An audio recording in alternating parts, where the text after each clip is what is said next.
Elijah Carter stepped off the crowded subway, his weathered portfolio tucked tightly under his arm. The January chill bit at his fingers as he clutched the leather strap of his bag, the weight of years' worth of sketches and paintings feeling heavier than usual. The city bustled around him, cars honking, pedestrians rushing, and street vendors yelling out their sales pitches. Yet, in the midst of all the chaos, Elijah felt a sliver of hope. Today, he was heading to one of the most prestigious art galleries in the city, Alden Gallery. Alden Gallery, with its pristine white facade and large glass windows, exuded exclusivity. It was the kind of place where the city's elite gathered to sip champagne while discussing abstract art they didn't truly understand. But Elijah wasn't there for champagne or small talk. He was there for a chance to have his work displayed in a space that could catapult his career from the cramped corner of his apartment to walls admired by collectors and critics. As Elijah stepped through the sleek glass doors, he was greeted by an unnerving silence. The gallery was a stark contrast to the bustling city outside, with its polished marble floors and stark white walls adorned with modern masterpieces. A few well-dressed patrons strolled through the gallery, speaking in hushed tones as they admired the exhibits. Elijah spotted the gallery owner, Richard Alden, standing near the back. Richard was a tall man in his late 50s, with salt and pepper hair slicked back and a tailored suit that screamed old money. His thin glasses rested on the bridge of his nose, and his sharp features seemed permanently etched in a look of superiority. He was engaged in a conversation with a couple, gesturing dramatically at a painting that Elijah couldn't see from his position. Summoning his courage, Elijah walked toward Richard, his steps hesitant but determined. He waited politely at a distance until Richard finished his conversation. When the couple left, Elijah stepped forward. "Mr. Alden?" Elijah began, his voice steady but respectful. Richard turned to him, his sharp eyes narrowing slightly as they scanned Elijah from head to toe. Elijah was dressed neatly in a button-up shirt and jeans, but compared to the suits and designer dresses of the gallery patrons, he stood out. "Yes?" Richard replied curtly, his tone clipped. "My name is Elijah Carter," Elijah said, extending a hand. "I'm an artist, and I was hoping to show you my work. I believe it would be a good fit for your gallery." Richard didn't take his hand. Instead, his gaze flicked to the portfolio under Elijah's arm. There was a pause, heavy and uncomfortable, before Richard spoke. "You're an artist?" he asked, his tone dripping with skepticism. "Yes," Elijah replied, standing his ground. "I've been working on a collection that I think aligns with the contemporary pieces your gallery showcases." Richard let out a faint chuckle, shaking his head slightly. "Look, I don't mean to waste your time or mine, but we have very high standards here. We don't typically take walk-ins." Elijah felt a pang of disappointment but pressed on. "I understand, but if you could just take a look." Richard held up a hand to silence him. "I've been in this business for over 20 years. I can tell just by looking at someone if they're the type of artist who belongs here." And frankly, he paused, his eyes scanning Elijah once more. "You're not." The words hit Elijah like a slap. He opened his mouth to respond, but Richard continued. "Listen, I'm sure you're talented in your own way," Richard said, his tone condescending. "But this gallery caters to a very specific clientele. People come here for refinement, for sophistication. You understand, don't you?" Elijah's chest tightened. He felt the weight of the words, the unspoken bias hanging in the air. "What does that mean?" he asked, his voice quieter now. Richard gave a small, dismissive shrug. "It means this isn't the place for your kind of art." The room seemed to grow colder. Elijah swallowed hard, his grip tightening on the portfolio. "You haven't even looked at my work," he said, his voice trembling with a mix of frustration and pain. Richard sighed dramatically, as though indulging Elijah's persistence was a monumental inconvenience. "Fine," he said. "Show me one piece." Elijah hesitated, knowing full well that the man's interest wasn't genuine. Still, he unzipped the portfolio and carefully pulled out one of his favorite pieces, a vivid painting that blended abstract shapes with elements of his cultural heritage, inspired by the stories his grandmother used to tell him. It was a piece that had taken him months to complete, one he was deeply proud of. Richard glanced at it briefly, his expression unchanging. He said, nodding slightly before stepping back. It's colorful. But not what we're looking for. Elijah felt his heart sink. Not what you're looking for, he repeated. No, Richard said firmly. It's too ethnic. Our patrons prefer something more universal. The word stung like a knife. Elijah clenched his jaw, fighting the urge to say something he might regret. He carefully placed the painting back into his portfolio and zipped it shut. Thank you for your time, Elijah said, his voice steady but tight. As he turned to leave, he noticed a woman standing near the corner of the gallery, watching the entire exchange. She was dressed in a sleek black dress, her blonde hair neatly tied back. It was Susan Harrington, a renowned art critic whose reviews could make or break an artist's career. Their eyes met briefly, and Elijah thought he saw a flicker of sympathy in her gaze. But she said nothing, merely looking down at her phone as if she hadn't been paying attention. Elijah walked out of the gallery, the cold air hitting him like a physical blow. He took a deep breath, his chest heaving with the weight of anger, sadness, and humiliation. But beneath it all, a spark of determination began to flicker. He had heard no before. He had faced closed doors, dismissive stares, and outright prejudice. But this time was different. This time, he wasn't going to let someone else's narrow-mindedness define his worth. Clutching his portfolio tightly, Elijah made a silent vow to himself, he would prove them all wrong. And one day, he'd walk into a gallery like Alden's, not as a struggling artist begging for a chance, but as someone they couldn't ignore. Elijah Carter's journey as an artist didn't begin in a studio filled with sunlight or in the halls of prestigious art schools. It began in the small, cramped apartment he shared with his mother and younger sister in a neglected corner of the city, where the sound of sirens was as common as the hum of crickets in the suburbs. The neighborhood was a tapestry of struggles and resilience, a place where people fought to make ends meet but held on to their stories, their culture, and their dreams. Elijah was just 5 years old when he discovered his love for art. His mother, Angela, worked 2 jobs, cleaning offices during the day and waiting tables at night, to keep food on the table. Despite her exhaustion, she always found time to encourage her children's creativity. One evening, as she unpacked groceries, she handed Elijah a pad of paper and a pack of crayons. "These are for you," she said, her smile tired but warm. "Draw me something beautiful." Elijah took to the crayons immediately, his tiny hands carefully tracing shapes and lines on the paper. His first drawings were simple, a sun, a house, a stick figure family, but Angela treated them like masterpieces.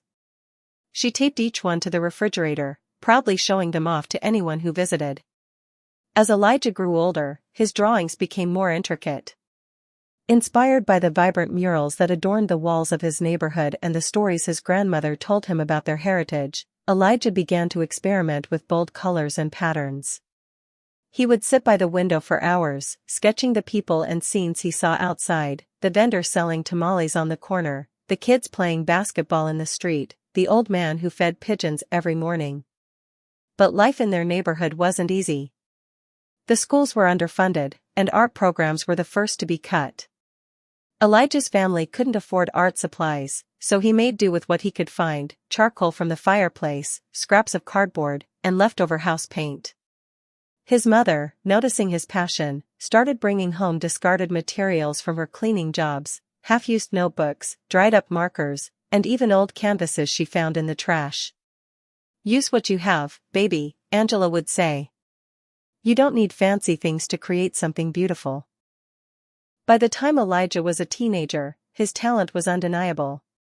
His high school art teacher, Mrs. Rodriguez, recognized his potential and encouraged him to pursue art seriously.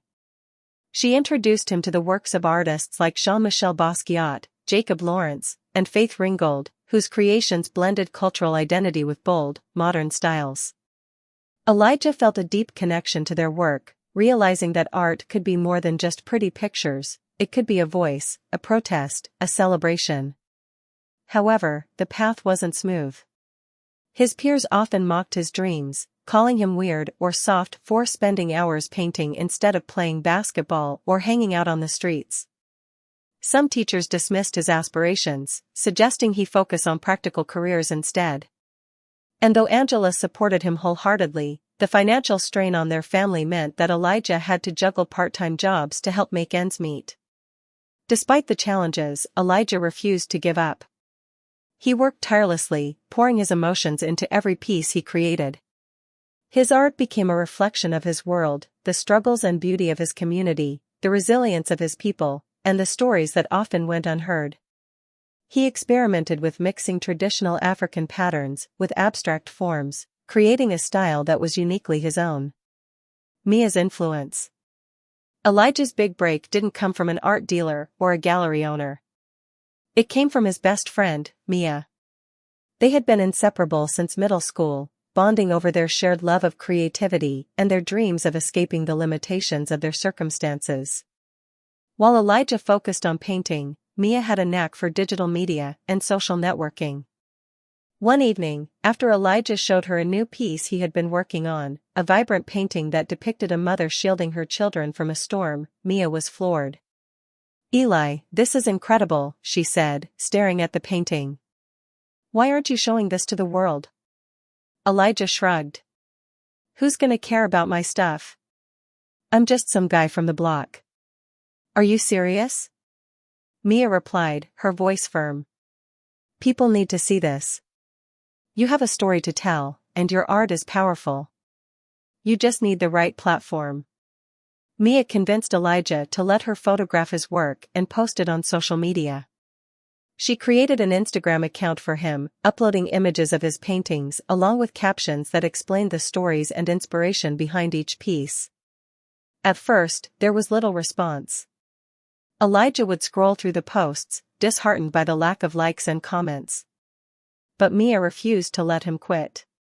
She tagged influencers, used hashtags, and even reached out to art pages and local bloggers.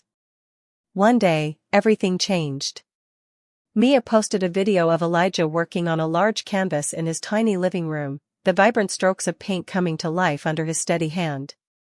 The video went viral overnight, amassing thousands of views and shares.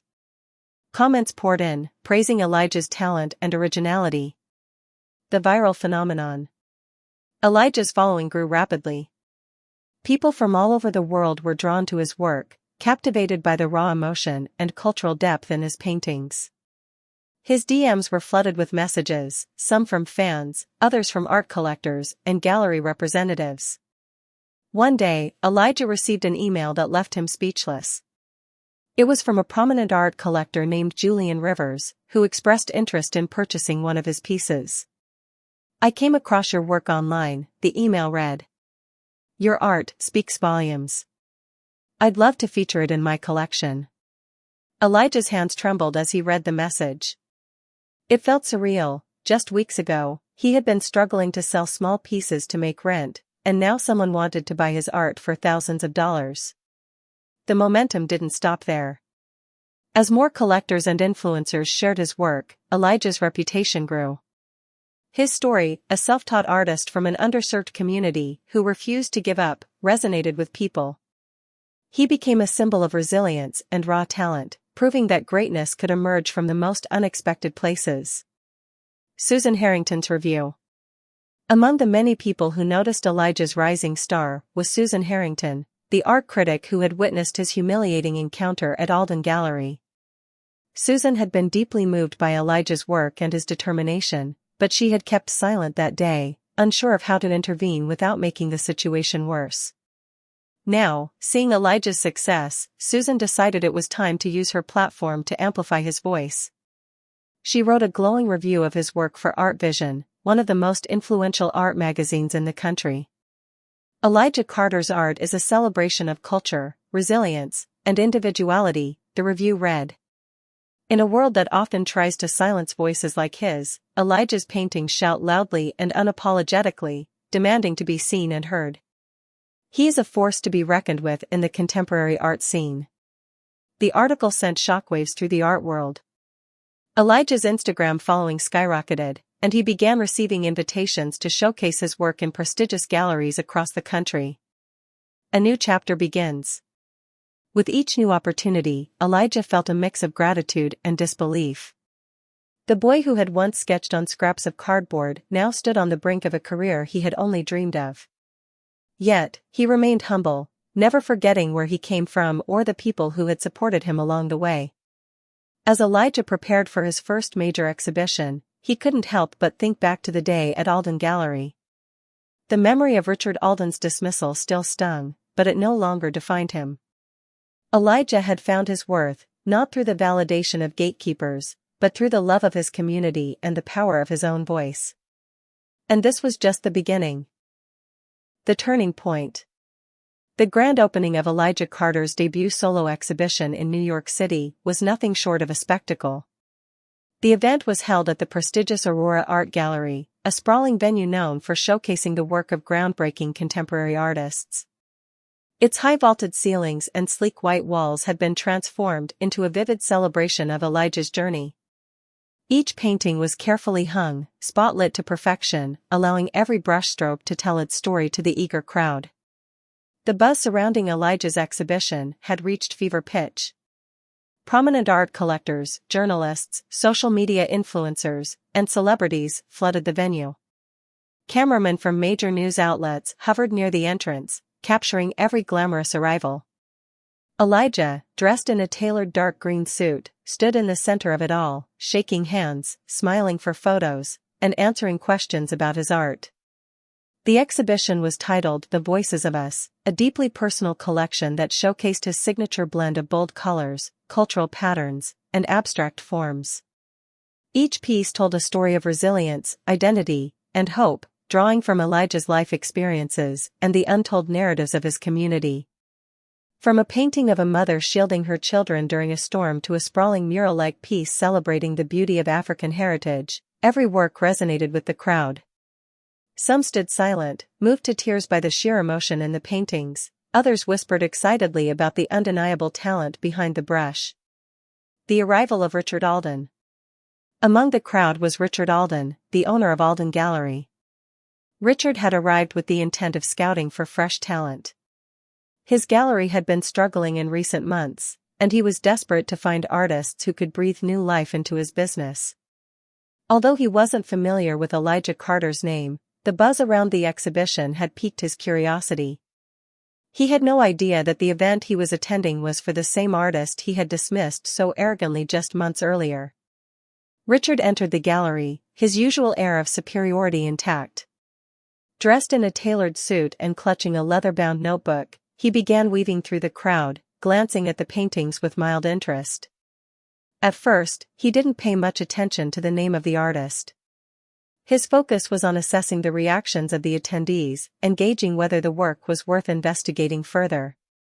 As Richard moved closer to one of the paintings, he overheard a group of collectors engaged in an enthusiastic discussion. "This is extraordinary," one said, gesturing to a painting that depicted a vibrant street scene, bursting with life and color. "Elijah Carter is a once-in-a-generation talent. This piece alone is expected to sell for over $500,000 tonight." Richard froze. The name sounded familiar, but he couldn't immediately place it.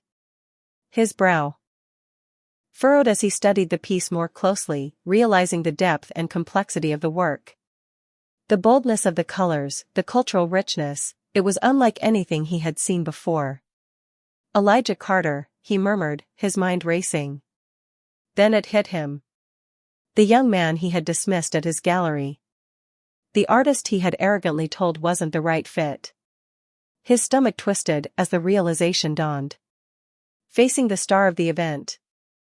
As Richard wandered further into the gallery, he noticed Elijah standing near the center of the room, surrounded by admirers. There was no mistaking him, the same young man he had condescended to now stood tall, exuding confidence and warmth as he spoke about his work. Cameras flashed, reporters leaned in to capture every word, and collectors clamored to speak with him. Richard felt a knot tighten in his chest. How had he not seen the potential in this man? He had dismissed Elijah without a second thought, blinded by his own biases. Now, Elijah was the star of one of the most talked about exhibitions of the year, his name on the lips of every major art enthusiast in the room. Swallowing his pride, Richard decided to approach Elijah. As he navigated the crowd, he rehearsed his apology in his head. He would admit his mistake, praise Elijah's work, and offer to feature him at Alden Gallery. Surely Elijah would see the value in partnering with an established gallery owner. "Elijah," Richard said as he finally reached him, forcing a smile. "What a stunning exhibition. I must congratulate you on your incredible success." Elijah turned to face him, his expression calm but unreadable. He recognized Richard immediately but showed no outward sign of emotion. "Thank you," he replied simply, his tone polite but distant. Richard hesitated, thrown off by Elijah's composure. "I don't know if you remember me," he began, though he suspected Elijah remembered all too well. "We met briefly at my gallery some time ago." "Yes," Elijah said, his gaze steady. "I remember." Richard's smile faltered, but he pressed on. "I have to say, seeing your work now, I'm blown away. It's exceptional, truly exceptional. I made a mistake back then, and I want to apologize. I didn't give you a fair chance, and I regret that." Elijah tilted his head slightly, studying Richard. The apology was unexpected, but it wasn't enough to erase the memory of the humiliation he had endured. "You didn't even look at my work," Elijah said, his voice steady but firm. "You made assumptions about me without giving me a chance." Richard's cheeks flushed. "I know, and I was wrong," he said quickly. "But I'd like to make it right. I'd be honored to represent you at Alden Gallery. Your work deserves to be seen by an even broader audience, and I can help make that happen." Elijah let out a soft, humorless laugh. "Alden Gallery? The same gallery where I wasn't the right fit?" Richard opened his mouth to respond, but Elijah held up a hand. "Mr. Alden, I appreciate your apology. But I've already found my audience, without your help." There was no malice in Elijah's tone, only truth. The words stung more than any sharp remark could have, leaving Richard at a loss for how to respond. The $1 Million Night. As the evening progressed, Elijah's work continued to garner praise and sell for staggering amounts. One piece, a breathtaking painting titled Roots of Resilience, sold for $1.2 million after a fierce bidding war between two collectors. The sale made headlines, further cementing Elijah's status as a rising star in the art world. Richard watched from the sidelines, feeling increasingly out of place in a room where Elijah's success was celebrated with such fervor. The gallery owner who had once dismissed him now stood in the shadows, a silent witness to the magnitude of his mistake. A lesson learned. As the night drew to a close, Elijah took a moment to himself, standing near one of his paintings and reflecting on how far he had come. The memory of his encounter with Richard at Alden Gallery surfaced briefly, but it no longer held the same weight. He had proven his worth, not through validation from gatekeepers, but by staying true to his vision and letting his work speak for itself. Richard left the gallery that night with a heavy heart, the lesson clear. Arrogance and prejudice had cost him the opportunity to work with one of the greatest talents of his time. Elijah, meanwhile, left the event with a renewed sense of purpose. He had achieved success on his own terms, and he wasn't done yet. After the success of his New York City exhibition, Elijah Carter sat in his modest studio, surrounded by the paintings that had launched him into stardom. The accolades and wealth were surreal, but what stayed with him most were the quiet moments of reflection. Success hadn't erased the sting of the obstacles he had faced, the dismissive attitudes, the systemic biases, and the outright prejudice that tried to tell him he didn't belong in the world of high art. Elijah found himself thinking back to that day at Alden Gallery, to Richard Alden's condescending tone and the humiliation he had endured. He thought of the countless other artists who had likely faced the same treatment but never had the opportunity to prove their worth. While Elijah had found a way to rise above, he knew that many others were still fighting battles against an art world that often favored privilege over talent. Reflecting on the past. Late one night, Elijah pulled out his old sketchbooks, tattered and worn from years of use. Flipping through them, he saw the evolution of his journey, the early, simple drawings inspired by his neighborhood, the bold experiments with cultural patterns, and the raw, emotional pieces he had created during his most challenging times. Each sketch told a story, but collectively, they reminded him of his roots and the people who had shaped him. His mother's tireless support, Mia's unwavering belief in his talent, and the struggles of his community, they were all woven into the fabric of his work. He realized his success wasn't just his own. It was a culmination of the sacrifices, love, and resilience of those who had lifted him up. And now, it was his turn to lift others. A vision for change. With this newfound purpose, Elijah decided to invest a significant portion of his earnings into opening a gallery of his own. But this wouldn't be just any gallery, it would be a space dedicated to amplifying the voices of underrepresented artists. He envisioned a vibrant, inclusive hub where creators from marginalized communities could showcase their work without fear of judgment or rejection. The gallery would offer mentorship programs, workshops, and residencies for emerging artists who lacked resources or access to traditional art institutions. It would celebrate diversity, prioritizing authenticity over elitism. Elijah named the gallery The Bridge, symbolizing the connection between artists and audiences, and between different cultures and perspectives. The name also reflected Elijah's personal journey, a bridge from obscurity to recognition, and from rejection to triumph. The birth of the bridge. The opening night of the bridge was a stark contrast to the stiff exclusivity of traditional galleries. The space was alive with energy, artists mingling with collectors, families admiring the colorful displays, and live music filling the air. The walls were adorned with pieces from a diverse group of artists, a Syrian refugee whose paintings captured the pain and hope of displacement, a young Latina sculptor whose work celebrated her indigenous roots, and a queer photographer whose portraits challenged societal norms. Elijah made it a point to walk through the gallery, personally greeting each artist and patron. He spoke with a young black painter who reminded him of his younger self, nervous yet brimming with potential, and offered words of encouragement. "Your voice matters," he said. "Don't let anyone tell you otherwise." Word of the bridge spread quickly, and its success was immediate. Critics praised the gallery's bold mission, and collectors flocked to support the artists. The space became a cultural landmark, attracting visitors from all walks of life who were eager to experience the raw, unfiltered talent that had been overlooked for far too long. Richard Alden's decline. Meanwhile, Alden Gallery was struggling. Richard's outdated approach, favoring established names and catering exclusively to a wealthy, homogeneous clientele, had begun to alienate even his most loyal patrons. As the art world evolved, demanding more inclusivity and representation, Richard's gallery was seen as a relic of the past. Collectors who once frequented Alden Gallery now gravitated toward spaces like the Bridge, where they could discover fresh, authentic voices. Richard's dismissive attitude toward emerging artists had left him ill-equipped to adapt to the changing landscape. Month after month, his gallery saw declining attendance and sales. One evening, as Richard sat alone in his office, surrounded by unsold pieces, he came across an article about the bridge. The headline read, "Elijah Carter's Vision, a New Era of Art and Inclusivity." Richard couldn't ignore the irony.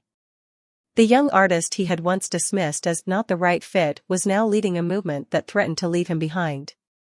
A meeting of fates. Months later, Richard swallowed his pride and visited the bridge. He hoped to understand the phenomenon that had taken the art world by storm, and perhaps find a way to salvage his own failing business. As he entered the gallery, he was struck by the warmth and vibrancy of the space. The walls were alive with color, each piece radiating a story that demanded to be heard. The patrons, a diverse mix of ages and backgrounds, moved through the gallery with genuine enthusiasm. In the center of it all was Elijah, speaking with a group of young artists. Richard approached hesitantly, unsure if Elijah would even acknowledge him. When their eyes met, Elijah's expression was calm, but there was no mistaking the recognition in his gaze. "Mr. Alden," Elijah said, his voice steady. "What brings you here?" Richard hesitated, searching for the right words. "I came to see your gallery," he admitted. It's extraordinary. Truly. Thank you, Elijah replied, offering no further comment. Richard took a deep breath. I wanted to say again how sorry I am for the way I treated you. I was wrong. I see that now. Elijah studied him for a moment, then nodded. I appreciate your apology, he said. But it's not about me. It's about the artists who deserve a chance to be seen and heard. Richard nodded, understanding the weight of Elijah's words. You've created something remarkable here, he said. It's inspiring. Elijah didn't respond immediately. Instead, he gestured to the walls around them. This isn't just about me, he said. It's about breaking the cycle. The art world is big enough for all of us, but only if we make space. Grace over revenge. Elijah's success wasn't about revenge, it was about redemption, not just for himself, but for the art world as a whole. He knew that anger and bitterness wouldn't create the change he wanted to see. Instead, he focused on building something meaningful, something that would outlast any personal vendetta. As the bridge continued to thrive, Elijah became a symbol of resilience and grace. He used his platform to advocate for systemic change in the art world, challenging traditional gatekeepers to rethink their biases and embrace diversity. Richard, humbled by his experience, began to reevaluate his own practices. While Alden Gallery never regained its former glory, Richard slowly started to incorporate new voices into his space, inspired by the example Elijah had set. A legacy of change. In the end, Elijah's journey wasn't about proving Richard wrong, it was about proving to himself and the world that art could be a bridge, not a barrier. Through his efforts, he opened doors for countless others, ensuring that the next generation of artists wouldn't have to fight the same battles he had. And for Elijah, that was the greatest victory of all. The once grand Alden Gallery stood eerily quiet on a bright spring afternoon.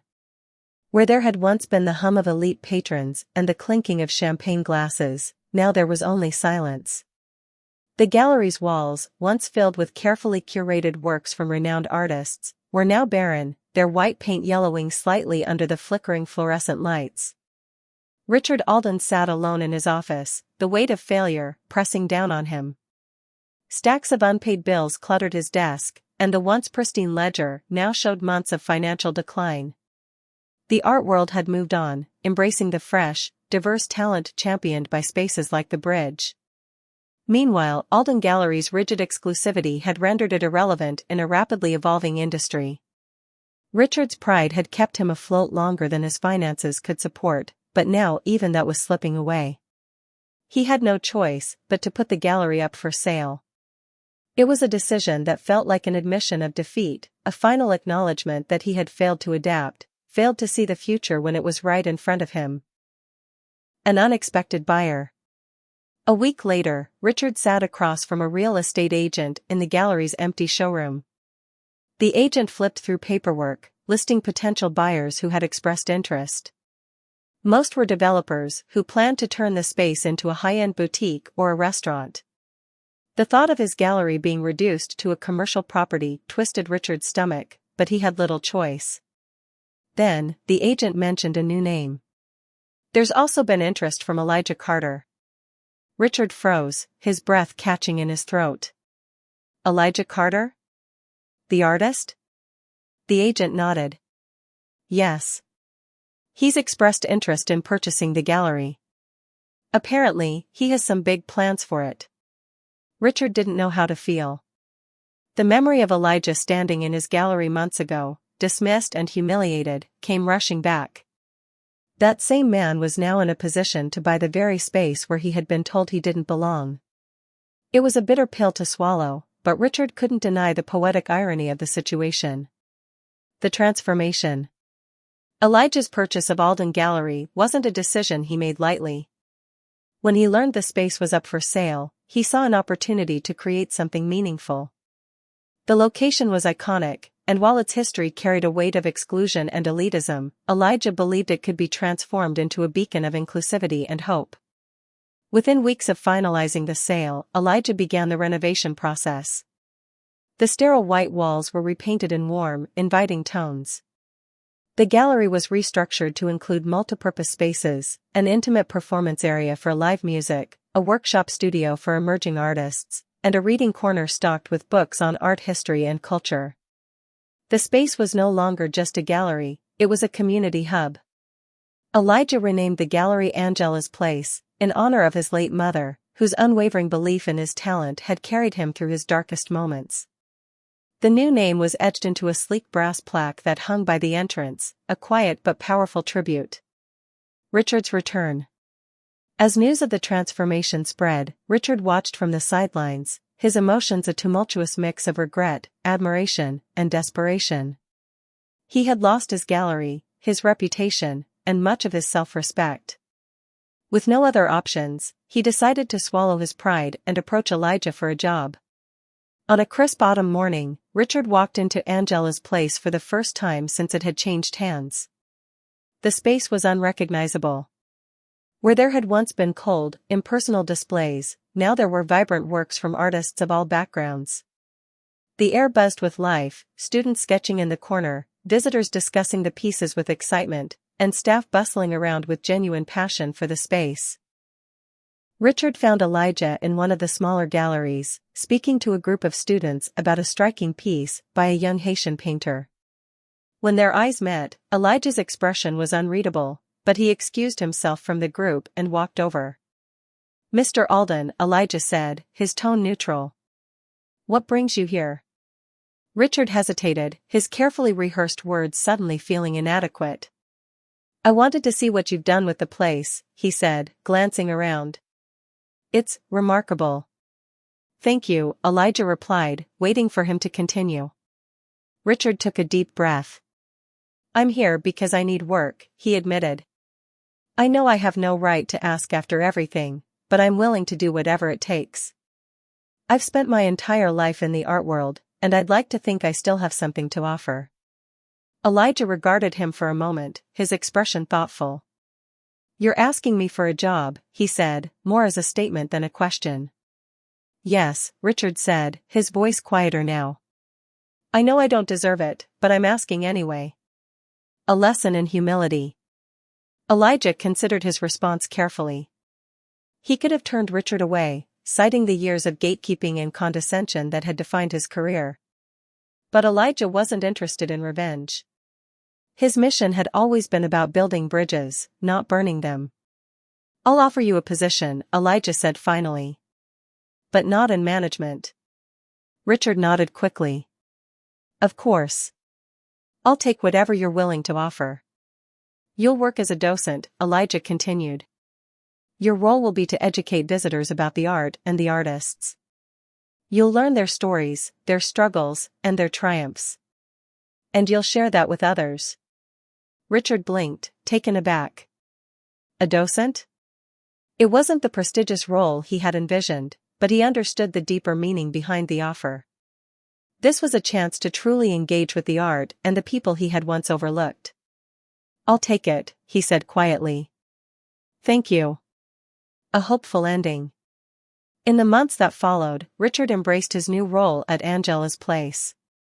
At first, the adjustment was humbling, standing in front of visitors, talking about artists whose names he might have once dismissed. But over time, he found a sense of purpose in the work. He learned about the lives behind the art, the stories of resilience and creativity that made each piece unique. For Elijah, the transformation of Alden Gallery into Angela's Place was more than just a personal victory, it was a symbol of what could be achieved when the art world embraced inclusivity and diversity. Under his leadership, the gallery flourished, becoming a model for other spaces across the country. Richard's presence at the gallery served as a quiet reminder of the importance of humility and growth. Though their paths had crossed in conflict, Elijah and Richard now worked side by side, united by a shared commitment to the power of art. As Elijah stood one evening in the gallery's main hall, watch